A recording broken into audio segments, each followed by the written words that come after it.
जैसा स्वागत किया आपने हमारा यात्रा का,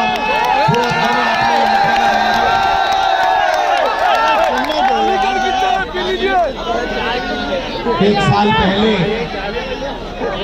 हमने यात्रा शुरू की कन्याकुमारी से कश्मीर तक,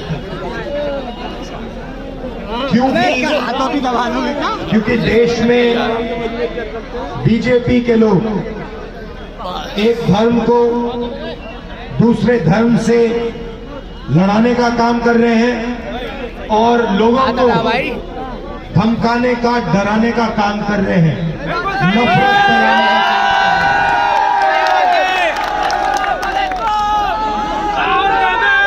मैं आपसे पूछता हूं, अगर परिवार में लड़ाई होती है, भाई ठहर जाओ, अगर परिवार में लड़ाई होती है, एक भाई दूसरे भाई को मारता है, तो परिवार मजबूत होता है, कमजोर होता है? कमजोर होता है। तो अगर देश को कोई कमजोर करता है तो देशभक्त का काम क्या होता है? देश को बचाना, नफरत को मिटाना, डर को मिटाना, हिंसा को मिटाना। यही लक्ष्य भारत जोड़ो यात्रा का था। जो नफरत समाज में फैलाई जा रही है, उसके सामने यात्रा ने 4000 किलोमीटर, और सिर्फ मैं नहीं चला भाई और बहनों, लाखों लोग चले हैं। मीडिया में पूरा ब्लैकआउट कर दिया था, जैसे इस यात्रा को पूरा ब्लैकआउट कर दिया है। मगर देश के दिल के अंदर, आत्मा के अंदर, डीएनए के अंदर यात्रा का मैसेज गया, मोहब्बत का मैसेज गया, नफरत के खिलाफ मैसेज गया, और इससे देश मजबूत हुआ। जैसे ऐसी भीड़ है, वैसे ही यात्रा में मैं चल रहा था, भीड़ थी। एक व्यक्ति को मैंने देखा, उधर से आने की कोशिश कर रहा था, पुलिस वालों ने उसको मारा, गायब हो गया। फिर वो दूसरी साइड से आया, फिर पुलिस वाले जो रूट को बनाते उन्होंने मारा उसको, फिर गायब हो गया।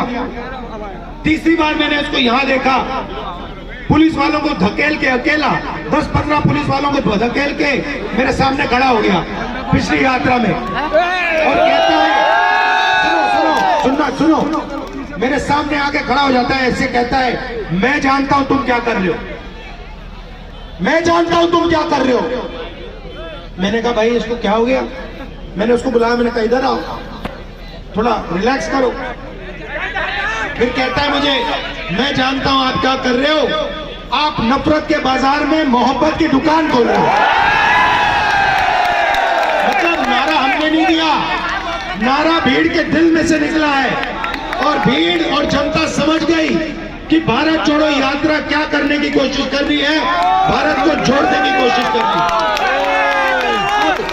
आप पहली यात्रा में से एक सवाल उठा, और मैंने बहुत सारे लोगों से कहा, पूछा, देश में नफरत फैल रही है, और मैंने पूछा क्यों फैल रही है, इसका कारण क्या है?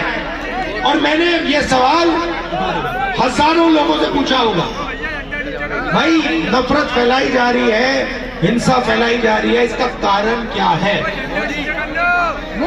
नहीं, वोट बैंक नहीं है भाइयों बहनों, आप गलतफहमी में मत रहो, वोट बैंक नहीं है ये।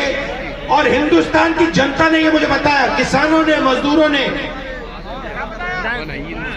राहुल जी, हिंसा और नफरत का कारण अन्याय है। हिंदुस्तान के सब गरीब लोगों के साथ 24 घंटा इस देश में अन्याय होता है। किसान के खिलाफ अन्याय होता है, छोटे दुकानदार के खिलाफ अन्याय होता है, युवाओं के खिलाफ अन्याय होता है, सड़कों पे माताओं बहनों के खिलाफ अन्याय होता है। हिंसा का कारण, नफरत का कारण अन्याय है।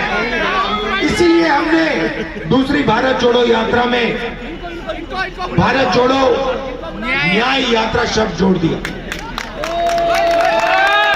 क्योंकि अब ये दूसरी यात्रा भारत को जोड़ने का काम कर रही है, मगर ये दूसरी यात्रा अन्याय के खिलाफ लड़ रही है और न्याय को जनता के सामने लाने की कोशिश कर रही है।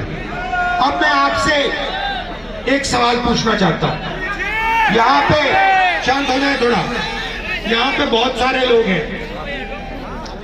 यहाँ पे हिंदुस्तान में पिछड़े लोगों की कितनी आबादी है? 73%। कितनी आबादी है? कितनी है? पिछड़ों की 50% आबादी है। ठीक है, ठीक है। दलितों की कितनी आबादी है? 5% नहीं भाई, 15%। सब माइनॉरिटी को मिला दो, सिख, मुसलमान, क्रिश्चियन, जैन, सबको मिला दो। इनकी कितनी आबादी है? 15%। आदिवासियों की आबादी कितनी है? 8%। 50 और 15 कितना होता है? 65 और 15 कितना होता है? 80 और 8 कितना होता है? 88 ना? ठीक है।